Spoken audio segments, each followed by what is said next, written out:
Hey friends, good morning. It is Thursday morning here. And yes, I am knelt down at my countertops because I'm too lazy to go get my tripod out so I can chit chat with y'all and tell you what we're doing today. So this is how it's going to go, okay? So today the girls each have therapy sessions, so it's kind of our long therapy day. But I'm just going to take you along with us. It's really nothing too exciting, but I figure I'll take you along. And I don't know, I think we have a few things that we can talk about that I need to update y'all on that we haven't spoken about yet. So we have got to get the little girls up. Isabelle is a bear when you wake her up, so she's probably not going to be happy for y'all for the first hour or two. Mika is over there waving to everyone. She wakes up happy no matter what. So let's get this day going. I've got to get them dressed and do all the things in 40 minutes and get out the door. So let's go.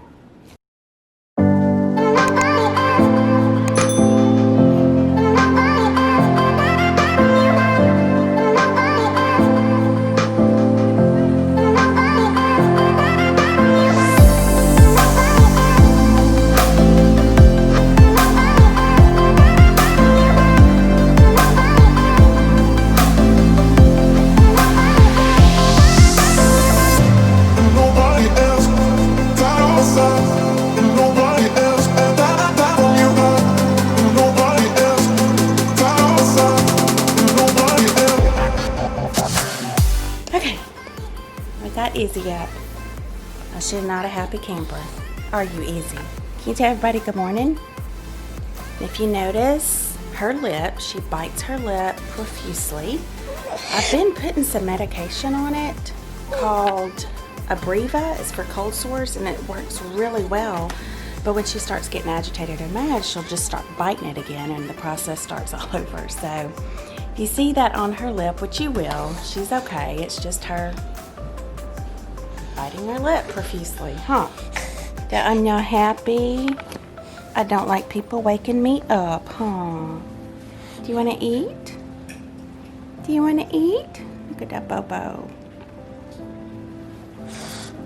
Do you want to go to therapy? You look so cute. You look so cute. Oh, don't? Okay. I'm going to finish feeding her and we got to get out the door. I've got a few minutes. Let me catch y'all up on life, I guess, maybe. I'm doing something different just to give me something to talk about. I asked over on Instagram and Facebook this morning, I just put on the stories, you know, if people had any questions they wanted to know about me or my family. It could be serious topics. It could be how much do I weigh? How do I work out? Like, I don't care. So periodically throughout this vlog, I'm just going to insert questions that my friends are asking me over on Facebook and Instagram as if I'm like something, you know, super special or interesting. I hate getting on there and asking that, but I know when I watch other vlogs, I like those random questions just to get to know the person that I'm watching on YouTube, right? So hopefully y'all will like that. So we'll just randomly insert questions throughout this vlog today. I'm sure many of you know that Isabelle, she's had 3 hip surgeries over the past year and a half that have landed her in a spica cast. I'm going to put video tags here of her last videos and why she needed the surgeries instead of going all into it now. Essentially, she's popping her hips in and out of socket. She had shallow hip sockets. They reformed them. And then she was still able to pop her hips out of socket. She was popping them out the back side of her hips. So in August, she finally got out of her spica cast. Her spica cast, she had to stay in for 12 weeks. It's completely miserable, but we got it off right before we went out to the beach for our vacation.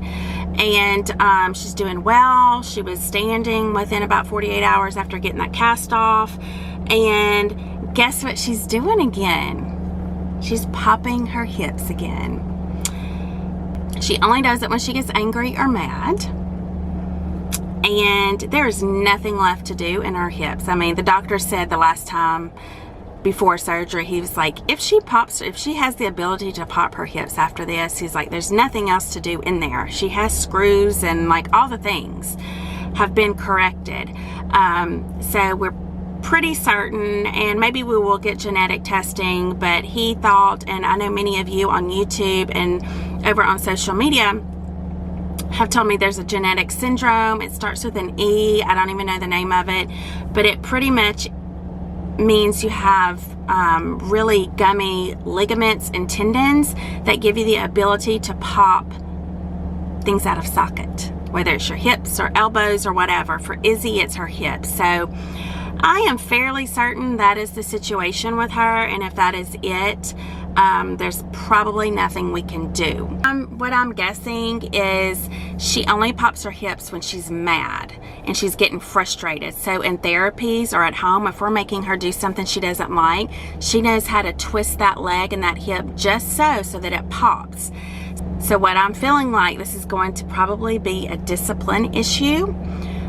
Because she is doing it only when she's angry, almost as a form of an outburst or like a fit. So I have gotten to where when she starts doing it, I immediately tell her no, and I put my hand on her hip and I like hold her leg. Do you know what I mean? And she'll stop. So I know she knows what I'm saying, and I know that she knows what she's doing, and she's doing it out of anger and frustration. So yeah, so there's that. That might be something we're just going to be having to deal with for a lifetime, and I'm okay with it. It is what it is, right? Okay, we got Happy Izzy. Izzy, can you say hi? Say, I'm awake now, I feel better. So I came to meet Rainey for lunch, and look at my precious little visitor. He's so sweet. Hey, Brantley. What are you doing? What's that bright light? Isn't he the most precious thing ever? Hey, look at them little feet. Look at them little feet. What you doing? Hey, is that light too bright? Is that light too bright? Are we gonna eat some chicken salad? Are we gonna eat some chicken salad? Hey. Hey, Brantley James. What are you doing? What are you doing? Why are you so dang cute? How'd you get so cute? How? Pretty blue eyes. And look at them sweet feet. Ooh. Are you gonna eat some chicken salad with Lolly? Are we gonna eat some chicken salad? Is baby Brantley not the cutest baby you've ever seen? He's so precious. And he's talking and giggling. Well, he's not giggling. He's just like really getting expressive, and he's playing with toys and picking up his hands and exploring. It's so cute. So we got Mika now. So now Isabel's at therapy for her final session today. Mika, did you have fun? You got Isabel's blanket on? Yeah. Yeah, so let's see. Okay, I told y'all we would answer questions periodically throughout the blog. And really, nobody's really that interested in me because we haven't had many questions come through. This one is from someone over on Facebook. It says, you always look great. What is your secret with how busy you are? She saw me on Instagram and she saw a filter over my face. That's why I look so great. No, to be honest, I was just talking to Rainey about this at lunch. Like, I just have the worst morning time routine. I need to start getting up and getting myself dressed, like makeup, not full, it don't have to be full makeup, but just making myself presentable, because truly probably 3 to 4 days a week, probably 4, at least 4 days a week, I stay in my pajamas and I might barely wash the mascara up underneath my eyes. So, but today I got dressed, curled my hair, put on makeup, and all of this is just for y'all. So yeah, very sweet question. However, it's not reality. I normally look like a ragamuffin most days of the week. So another question I just got from Instagram, which is a good one because it was actually something I was going to update y'all on, was when do you think you'll travel to China for our newest little one? So y'all know that back in I guess it was really the beginning of May, we started our third international adoption process. We have a little girl in China. She's 3 years old. I don't know that I've told y'all, but her name will be Lily Grace, and we will keep her Chinese given name as her middle name. So that's our little girl over in China. And of course, due to COVID, paperwork is taking much longer. What normally should take a week or two has taken about 13 weeks. If it wasn't for COVID, I think we could travel much sooner. I would think in December we could travel, but due to COVID and the travel bans, I don't know when it's going to be. So it's really sad, and it really sucks. Yeah, because the ones that are paying are these orphans who have families, who are ready to come get them, but because of COVID and because of the powers that be, who choose not to allow foreigners to travel into their country. And it's not just China, it's many countries, you know, who have put travel bans due to COVID. These orphans are the ones that pay for it, so. But I will keep y'all updated, and I can't share her picture yet. We have to get to a certain step in the process before I can share her sweet little picture. But we're just anxious to get her home, as you can imagine. Okay, we're back home, and Stan and Addison Stan and Grayson are fixing to go to the gym. Grayson got a new package in the mail today. Want to tell everybody what you got? A bag. Really? Yeah. Like a Ziploc bag or like what? Yeah, a Ziploc bag. Oh, okay. What's that for? Jiu-jitsu. You gonna learn how to defend yourself from your father? Yeah. Because he's a...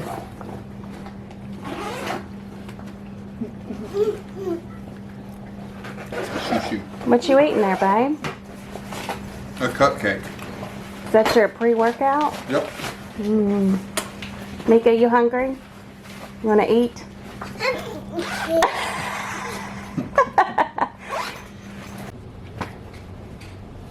I love it when I sit and talk into the camera for 3 minutes and realize I wasn't recording.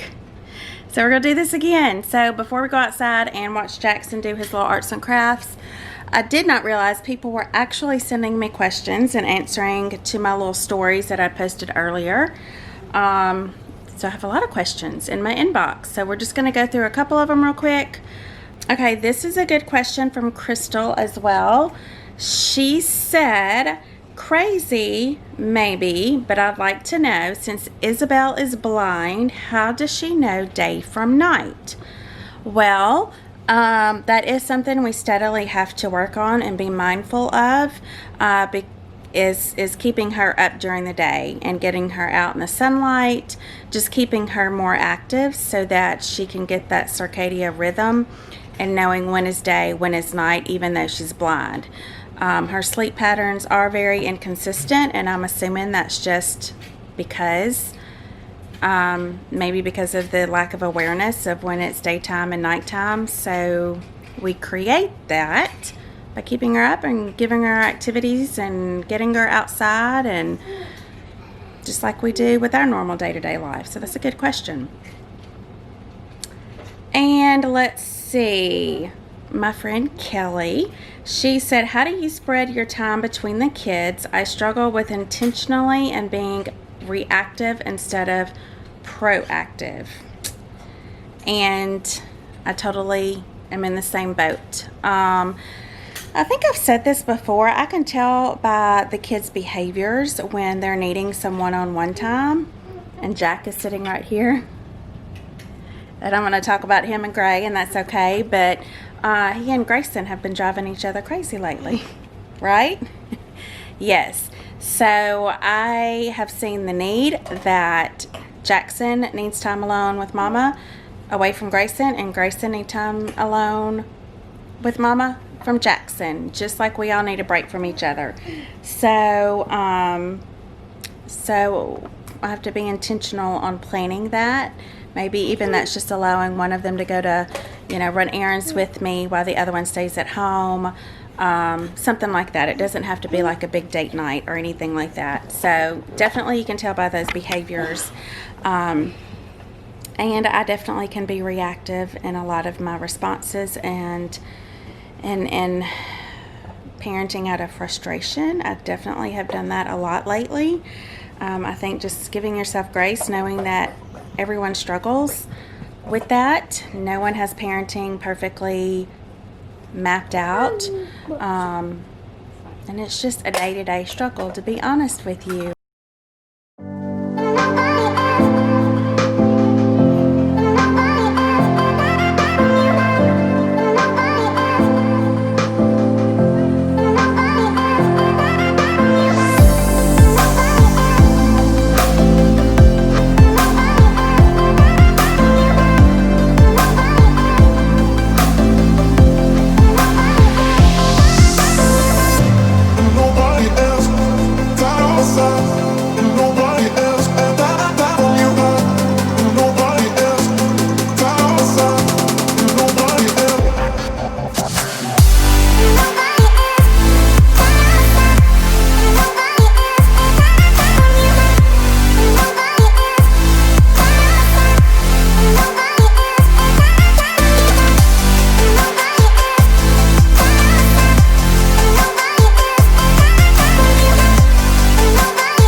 Y'all, Mika is a camera hog. Everywhere I go, she follows me because she wants to be on camera.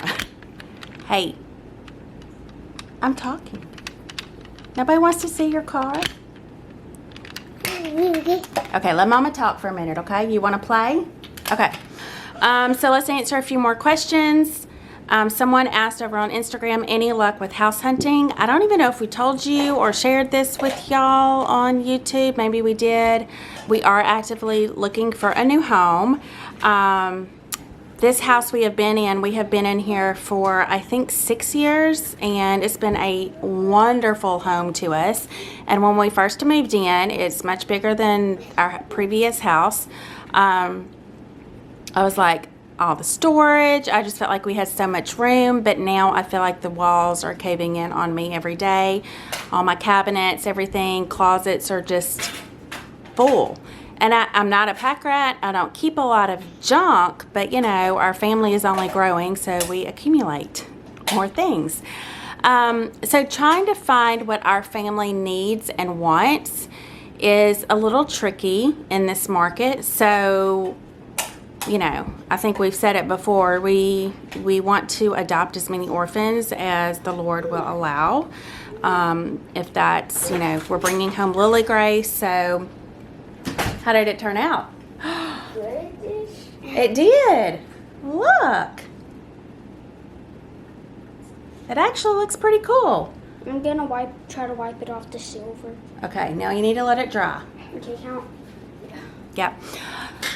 So I don't really know how many more times we will adopt, but I don't ever want the size of our house to be a reason why we cannot adopt. And when you are adopting, there are requirements on the size rooms and how many kids you can have per room. So we're maxed out right now, so we need a new home. I think we've about established that we need 5 bedrooms. Isabelle's sleep patterns, like I was saying earlier, are very inconsistent. And at this moment, Mika is not sleeping in there with Isabelle because many nights Isabelle will just cry in her bed. If I know that she's not hungry, if I know that she's not hurting or something is wrong, I just have to let her cry it out. That wouldn't be fair to Mika to leave her in there to listen to that. So luckily Mika is extremely easy, and she'll sleep in me and Stan's room, she'll sleep with the boys, she'll sleep wherever. But obviously I can't do that, and it's not fair to her to do that lifelong. So Isabelle needs her own space. So we about determined we need 5 bedrooms. Heck yeah. Jack says, heck yeah.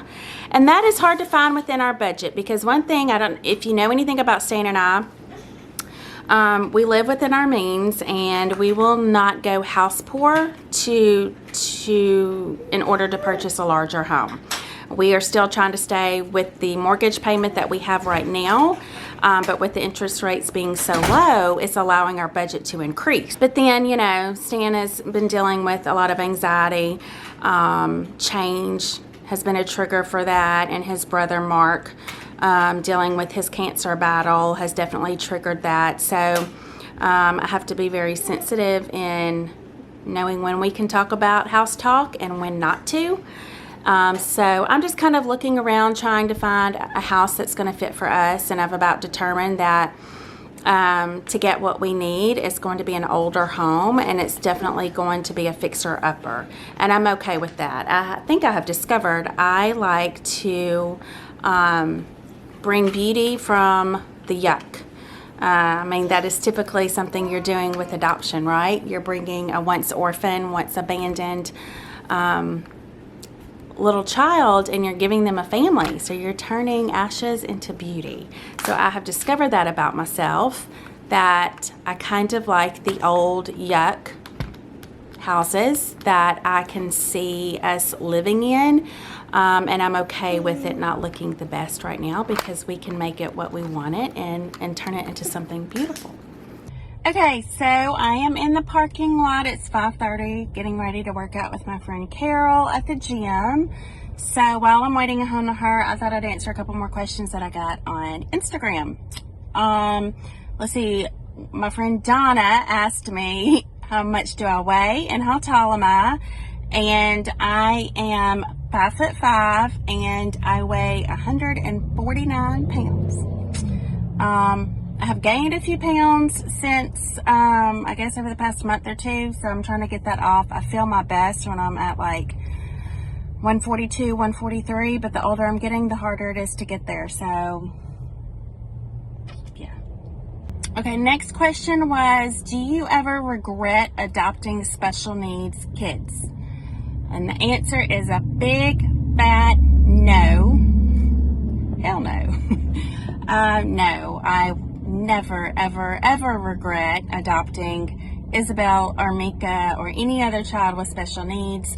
If anything, the challenge has made our family better.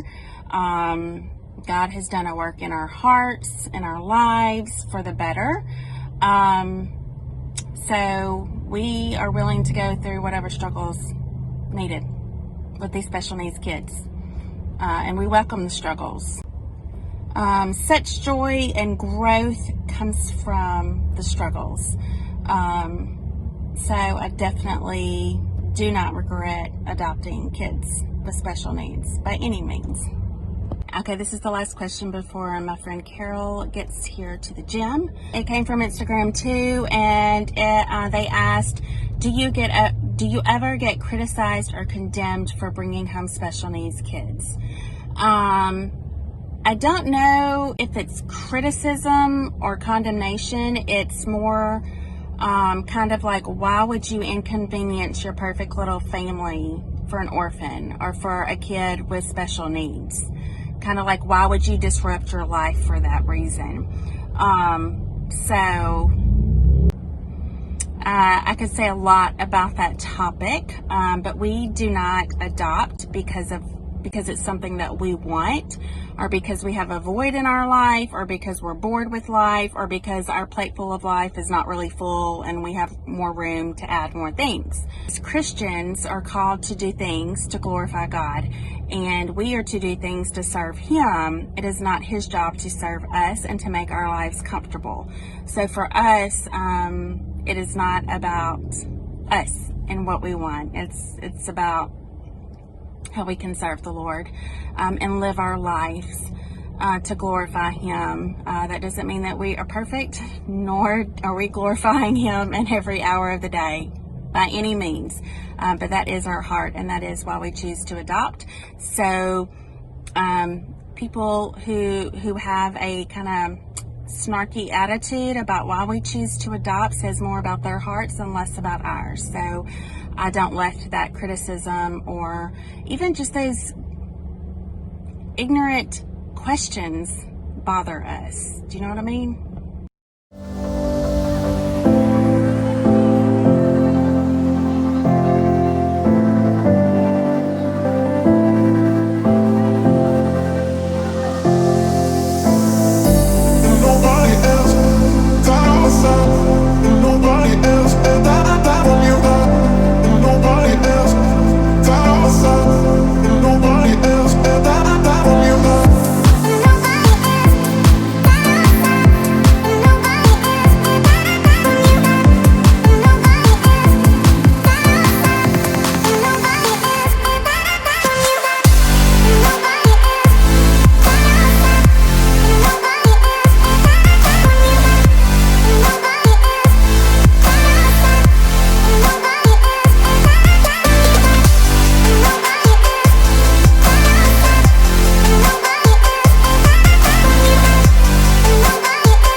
home. Izzy's ready to go night-night. And we got a visitor. Baby Brantley and Rainy. And Addison's back over there hiding. Izzy says, good night, people. Put me in my bed and leave me alone, huh? Okay, can you tell everyone? Subscribe to our channel. Tell them. Oh, she says subscribe to our channel. Tell them they better do it.